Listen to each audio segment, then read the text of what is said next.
Era el 23 de junio, hablo con los más presentes, fue tomado Zacatecas por las tropas insurgentes. Así es como inicia uno de los corridos más populares de la Revolución Mexicana titulado La toma de Zacatecas, que relata los hechos principales entre la lucha de la División del Norte contra el Ejército Federal. Hola, mi nombre es Luis y bienvenidos a Pausa Histórica, en donde estamos haciendo una recopilación de cada capítulo de la serie Pancho Villa. El día de hoy hablaremos del capítulo número 5 llamado Villa Woods. El capítulo comienza con una discusión entre Francisco Villa y la Mutual Film Corporation, un estudio cinematográfico que se puso la tarea de recrear la vida de Pancho Villa. Para los estadounidenses, Francisco Villa representaba una figura muy interesante.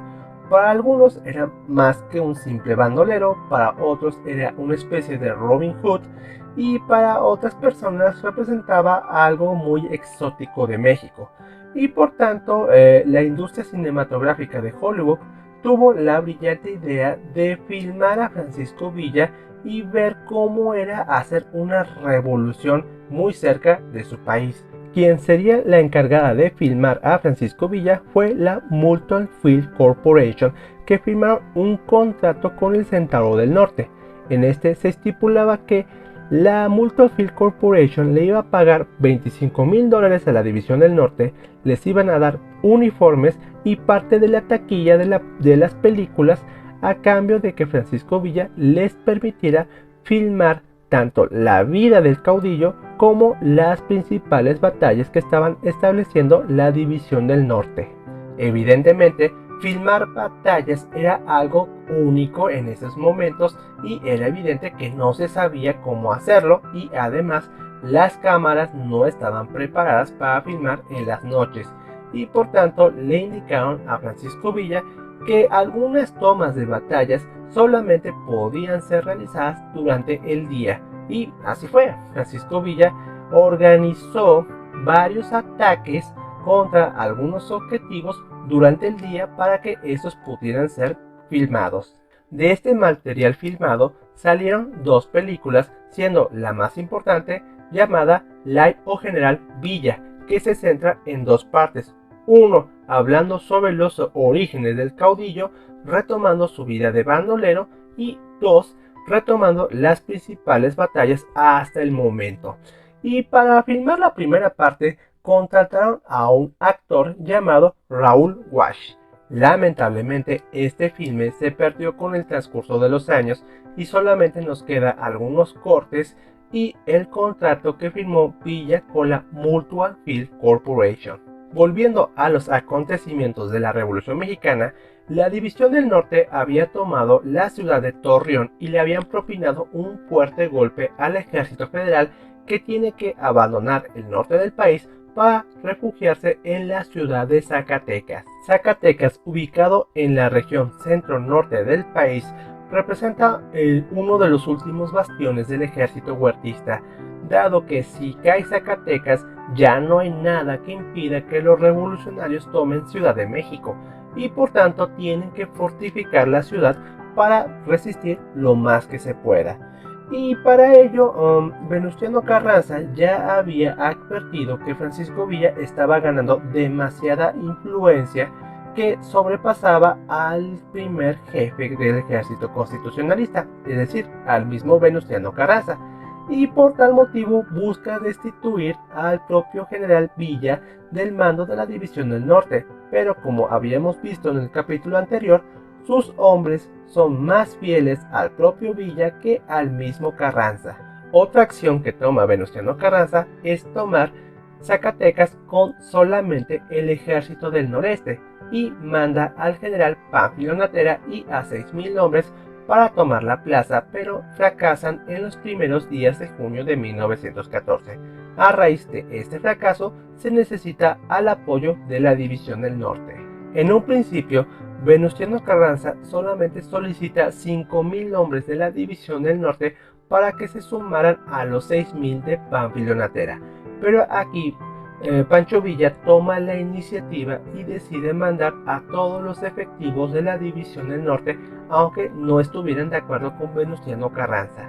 El ejército federal, a cargo de los generales Luis Medina Barrón y Benjamín Argumedo, deciden que Zacatecas es el mejor lugar para establecer una defensa adecuada, dado que la geografía del lugar nos muestra que Zacatecas está rodeado de diferentes cerros.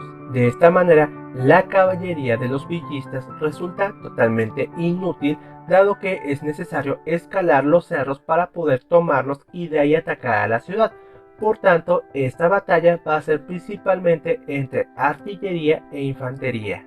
La batalla comienza en la mañana del 23 de junio de 1914 con un cañonazo proveniente de la artillería de Felipe Ángeles. Lo que más me gusta de este capítulo es el énfasis que se hace en el Cerro de la Bufa, en donde se encuentra la artillería federal que va a estar atacando constantemente a los villistas. En una escena vemos que Felipe Ángeles y Francisco Villa casi resultan muertos por un ataque federal, pero ellos se mantienen firmes y continúan atacando hacia el Cerro de la Bufa. Los generales Rodolfo Fierro y Tomás Urbina tienen que arriesgarse tanto ellos como sus hombres para lograr tomar la Bufa, y sería hasta tiempo después que logran esta tarea. Poco a poco, los cerros van cayendo a manos de las fuerzas villistas y eso hace más fácil el ataque hacia la ciudad, dado que solamente tienen que apuntar su artillería hacia lo que va a ser el Zócalo o la plaza de Zacatecas. Es aquí donde los federales no tienen más opciones que abandonar la propia ciudad en desbandada, y aquí va a ocurrir uno de los incidentes más grandes de esta batalla. Y esa fue la explosión del Palacio Federal ubicado en el centro de la ciudad. Este recinto era utilizado como bodega para almacenar pólvora y armas del ejército federal. Varios testigos mencionan que fue un ataque del propio Felipe Ángeles a partir de su artillería que causó la explosión, pero existen otras versiones en donde afirman que los federales incendian y hacen explotar el lugar para no dejarle ni armas ni municiones a la División del Norte. El ejército federal sufre una terrible derrota, dado que pierden a 6.000 elementos que cayeron en combate y fueron capturados cerca de 3.000. Los que sobrevivieron huyeron en desbandada sin ningún tipo de orden y solamente lo único que pudieron hacer era destruir las vías férreas entre Zacatecas y la Ciudad de México, ya más como un acto desesperado buscando ralentizar el avance del ejército constitucionalista. De esta manera, la División del Norte obtiene una muy importante victoria que va a ser muy recordada gracias a los corridos que escuchamos o te canté al inicio de este video. Una vez que se toma Zacatecas, el ejército federal ya no tiene más opciones para defender. Por un lado, ya había perdido bastantes elementos y a generales muy competentes, y por el otro lado sufrían el bloqueo del puerto de Veracruz, en el cual les era imposible recibir equipo de guerra. Ante estas presiones, Victoriano Huerta se ve forzado a renunciar al Ejecutivo. El 15 de julio de 1914, Victoriano Huerta renuncia a la presidencia y huye del país. Y Venustiano Carranza tiene el camino libre para llegar a Ciudad de México, pero va a decidir que va a ser el ejército del noroeste, a cargo de Álvaro Obregón, quien va a avanzar hacia la Ciudad de México. La División del Norte no se le permite avanzar más allá de Zacatecas y a Francisco Villa se le ordena presentarse ante Venustiano Carranza. Es evidente que la ruptura entre ambos personajes está muy cerca de darse y que puede iniciar otro nuevo conflicto ahora entre los líderes del ejército constitucionalista, Álvaro Obregón y Venustiano Carranza contra Francisco Villa. Y aquí termina el capítulo número 5 de Pancho Villa la serie.